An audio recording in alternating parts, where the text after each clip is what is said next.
فرمائے۔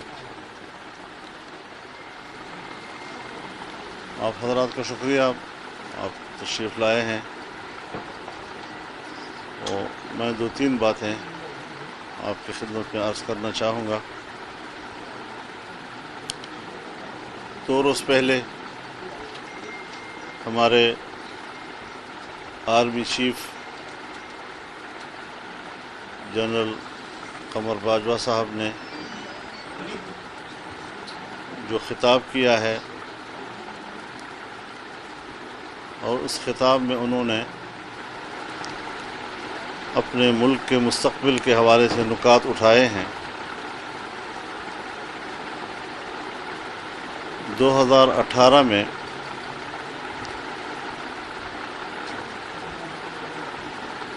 پارلیمنٹ کی کشمیر کمیٹی نے جو رپورٹ مرتب کی ہے، وہی کچھ انہوں نے فرما دیا ہے۔ اپنے گھر کو ٹھیک کرنے کی تمام سفارشات ہم نے کی تھیں، ملک کی معیشت کے حوالے سے ہم نے باتیں کی ہیں، اس پر پاکستان کی ترقی کے لیے ترجیحات کا ذکر ہم نے کیا ہے، سفارتی ناکامی کی بات ہم نے کی ہے، ملک کو تنہائی کی طرف لے جانے کی باتیں ہم نے کی ہیں، تمام صورتحال کا جائزہ، ملک کی داخلی صورتحال کا، بین الاقوامی صورتحال کا جائزہ ہم نے اس میں لیا تھا، اور ہم جو چیز دیکھ رہے تھے اور محسوس کر رہے تھے، اس حوالے سے ہم نے حکومت کے سامنے بھی سفارشات رکھی، اور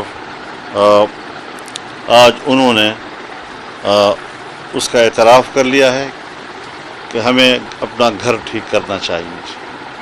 عجیب بات یہ ہے کہ اس کمیٹی کے رپورٹ میں بھی یہی لفظ لکھا ہوا ہے کہ ہمیں اپنا گھر ٹھیک کرنا چاہیے۔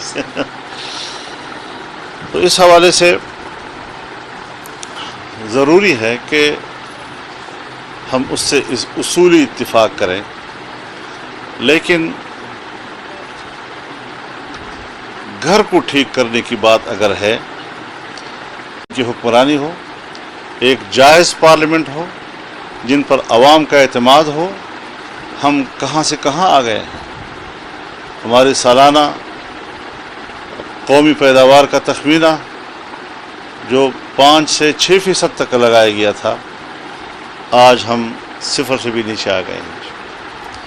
تو اس صورتحال میں ہمیں جہاں دوسرے معاملات انہوں نے نکات اٹھائے ہیں، اور جہاں ہم ان سے اتفاق کرتے ہیں، اور جہاں ہم سمجھتے ہیں کہ سیاسی سوچ کو تسلیم کر لینا چاہیے، سیاست کی دور اندیشی کو تسلیم کر لینا چاہیے، اور سیاستدانوں کے ساتھ اداروں کا باہمی جوڑ اور باہمی اعتماد کی ضرورت ہے، تب ہی ہم ملک کو اندر سے مستحکم کر سکتے ہیں، اور ملک کی معیشت کو ہم بہتر کر سکتے ہیں۔ ہمیں اس وقت بھی اس کا احساس تھا کہ دہشت گردی کے خلاف جنگ کو ہم نے اپنی خارجہ پالیسی کا محور بنا دیا ہے، جبکہ یہ امریکہ اور مغرب کی ترجیحات تھی، اور وہ 9/11 کے واقعے کو اپنے ناپاک مقاصد کے لیے استعمال کرنا چاہتے تھے، اور پاکستان کو انہوں نے ان ترجیحات کے لیے آماجگاہ بنانے کی کوشش کی۔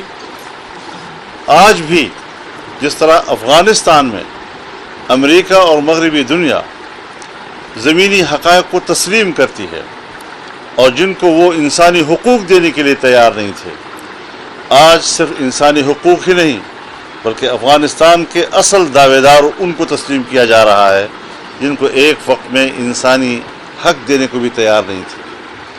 پاکستان میں بھی مذہبی طبقے نے بڑے تحمل، برداشت اور اعتدال کا مظاہرہ کیا ہے، اسے اشتعال نہ دلایا جائے۔ ایک ایک مسجد میں جا کر ائمہ مساجد کو اور خطباء کو پریشان کیا جا رہا ہے، مدارس میں نت نئے فارم تقسیم کیے جا رہے ہیں، ان کو دھمکیاں دی جا رہی ہیں، اور حکمران جماعت کے لوگ انتہائی گھٹیا الفاظ مدارس اور علماء کے بارے میں استعمال کر رہے ہیں۔ ان چیزوں سے ان کو روکنا پڑے گا، یہ چیزیں قابل قبول نہیں ہیں۔ پھر آپ یہ دیکھیں کہ ہم نے FATF کے تحت اور ان کے شرائط کے تحت جو قانون سازی کی ہے، ہم نے اپنی معیشت کو گروی کر دیا ہے مغربی اداروں کے اور عالمی مالیاتی اداروں کے. اور آج کابینہ نے ایک نئے قانون کی منظوری دی ہے جس میں وہ اسٹیٹ بینک کو مکمل طور پر ایک ایسا آزاد ادارہ کہ جو نہ وزیر اعظم کے سامنے جواب دہ ہے، جو نہ کسی قسم کے ادارے کے سامنے جواب دہ ہے، براہ راست ان کا تعلق IMF اور ورلڈ بینک اور ان اداروں کے ساتھ ہوگا. لہذا جو قانون سازی ہونے کی طرف جا رہی ہے اس میں پاکستان کے ادارے کو ملک سے لا تعلق کر کے اس پر بیرونی حاکمیت کو مسلط کرنے کے لیے اور مالیاتی نظام ان کے ہاتھ میں دینے کے لیے قانون دانوں کا اس پہ تحفظات ہیں، اور ملکی معیشت کے ماہرین کے اس کے اوپر تحفظات ہیں. ہم میڈیا پہ بھی دیکھ رہے ہیں، اوپر بڑے دھڑلے کے ساتھ ہماری میڈیا کی دنیا بھی اس پر بحث کر رہی ہے، اس کو تنقید کا نشانہ بنا رہی ہے کہ یہ ہماری خود مختاری کے خلاف ہے. یہ ساری چیزیں جو اس وقت ملک میں ہو رہی ہیں، میں سمجھتا ہوں کہ ہمیں اس حوالے سے تمام پہلوؤں کو دیکھنا چاہیے، اور ہمیں اپنا گھر ٹھیک کرنا ہے تو پھر ان تمام پہلوؤں کو دیکھ کر ہمیں اقدامات کرنے ہوں گے. ملک کی سیاست کو ٹھیک کرنا ہوگا، جمہوریت کو ٹھیک کرنا ہوگا، آئین کی حاکمیت لانی ہوگی، اور عوام کی ایک حقیقی نمائندہ حکومت اس ملک میں لانے ہوگی. صرف بیرونی ایجنڈے کی تکمیل کے لیے لوگوں کو قوم پر مسلط کرنا، اس سے کبھی بھی ہم اپنے گھر کو ٹھیک نہیں کر سکیں گے. یہ بتائیے گا، PDM کو آپ نے بڑے اچھے طریقے سے لے کر چلا اور PDM کی آپ سربراہی کر رہے ہیں، تو اب بہت سے بیانات سامنے آ رہے ہیں کہ آپ کا جو آپ پریس کانفرنس کی جس میں آپ نے ملتوی کیا تھا جو لانگ مارچ ہے، اس کے بعد سے کافی بیانات آ رہے ہیں. نواز شریف صاحب نے کو کہا ہے زرداری صاحب نے کہ آپ نے اگر سیاست کرنی ہے تو ملک میں آ کر کریں. یہ بہت سے تنازعات اکٹھے ہو گئے اور PDM جو بات سامنے آئی کہ بالکل منتشر ہو گئی ہے، PDM اب نہیں رہی ہے، تو اس بات میں کیا حقیقت ہے؟ دیکھیے، اگر ہم بند کمرے میں ایک میٹنگ کر رہے ہوں اور بند کمرے کا ایک ایک لفظ باہر جا رہا ہو اور اس کی باقاعدہ ریکارڈنگ ہو رہی ہو، تو اس کی جو تصویر قوم کے سامنے آئے گی وہ بالکل اسی طرح ہی ہوگی جیسے آپ فرما رہے ہیں. ہمیشہ میٹنگیں ہوتی ہیں، ہمیشہ بحث ہوتی ہے، مختلف آراء سامنے آتی ہیں، گرم سر سب ہو رہا ہوتا ہے، لیکن ہم ایک فیصلے پہ جا کے پہنچ جاتے ہیں. اب ظاہر ہے کہ PDM پاکستان ڈیموکریٹک موومنٹ، اس میں لفظ موومنٹ اسی لیے ڈالا گیا تھا، اور ہماری تجویز کے پاکستان ڈیموکریٹک الائنس ہو تو کہا نہیں، موومنٹ ہونا چاہیے. اب موومنٹ کا معنی پھر یہی ہو سکتا ہے کہ آپ جو مقاصد لے کے جا رہے ہیں اس میں ایک آپ تحریک کی طرف جائیں گے. اگر ہم پارلیمانی بزنس کی طرف جائیں تو پھر وہ تو تحریک نہ ہوا. تو اس پر ایک ضرور ڈیبیٹ ہوئی ہے، بحث ہوئی ہے، اور ظاہر ہے کہ جب پیپلز پارٹی نے وقت مانگا کہ ہمیں اپنے CAC کی طرف جانے کی آپ مہلت دے دیں، تو پہلے بھی ہم مہلت دے چکے ہیں، سو اس دفعہ بھی ہم نے مہلت دی ہے، اور ہمیں انتظار ہے کہ وہ اپنا CAC بلا کے ہمارے جو 9 پارٹیوں کا نقطہ نظر ہے وہ ان کے سامنے رکھیں اور اپنی رائے سے ہمیں آگاہ کریں. یہ جمہوری طریقہ کار ہوتا ہے، ہم ان کا احترام کرتے ہیں، وہ ہمارے کمپوننٹ ہیں، ہمارے اتحادی ہیں، اور اس اتحادی ہونے کے ناطے ہمیں ایک یکجہتی چاہیے. لگ یوں رہا ہے کہ زرداری صاحب جو ہے وہ اس موقع PDM کے ساتھ جس طرح سے جو حالات پیدا ہو گئے ہیں وہ PDM تو اس طرح سے کنٹینیو نہیں کر پا رہے. اور دوسری بات یہ ہے کہ جو لانگ مارچ آپ نے آگے ملتوی کیا ہے تو اس کی کیا محرکات ہیں اور پیپلز پارٹی شرکت کرے گی جب آپ کریں گے لانگ مارچ؟ دیکھیے، بات یہ ہے کہ ابھی یہ ساری چیزیں باقی ہیں، اس پر کچھ بولنے کے لیے ابھی وقت ہے. حتمی طور پر ایسی باتیں کہنا شاید مناسب نہیں ہوتا. جب ہم ایک دوسرے کو ریلیف دیں گے، ہم مہلت دیں گے، اور اسی طریقے سے اتحاد پھر چلتے ہیں.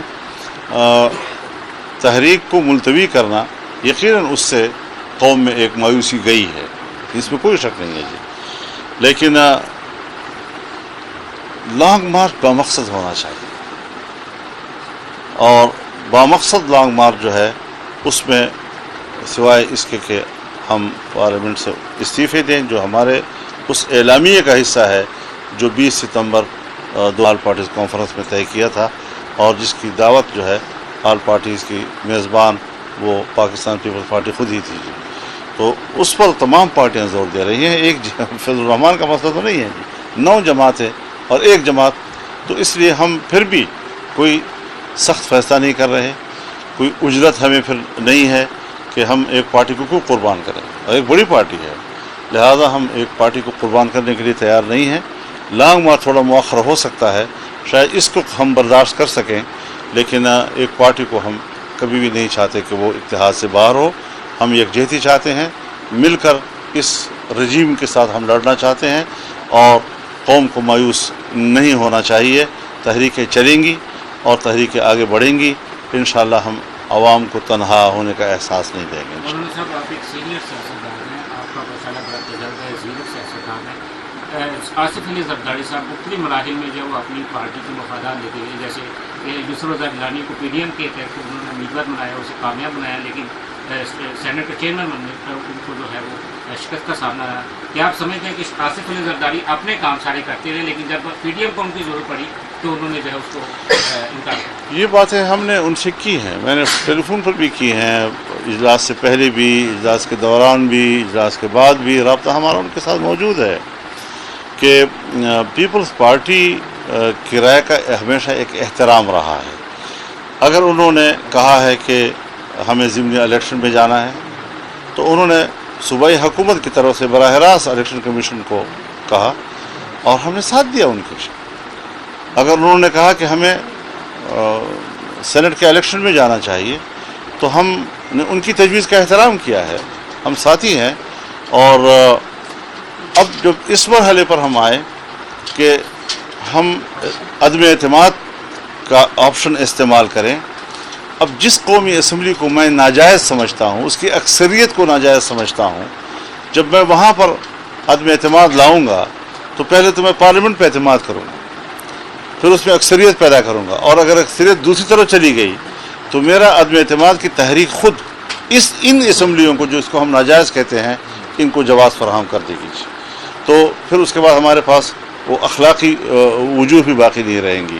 پنجاب میں اگر ہم عدم اعتماد کی تحریک پیش کریں اور ناکام ہو جائیں تو اس کا معنی ہے کہ ہم نے خود اس اکثریت کو ایک جواز مہیا کر دیا ہے. تو اس لیے ایک سیاسی دلائل ہیں, ان کے پاس بھی ہوں گے, ہمارے پاس بھی ہیں. دلائل کا مکالمہ جو ہے وہ چلتا رہے گا, اور اس کے لیے ہم ایک دوسرے کو مہلت بھی دیتے ہیں, ٹھنڈے دل سے ہم ایک دوسرے کو سنتے بھی ہیں اور احترام کے ساتھ سنتے رہتے ہیں.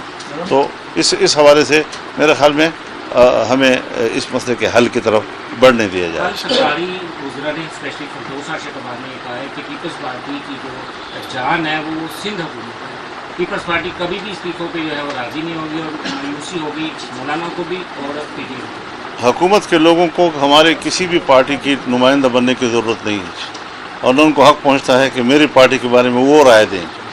وہ پارٹی بھی موجود ہے, وہ زندہ بھی ہے, وہ اپنی بات خود بھی کر سکتی ہے.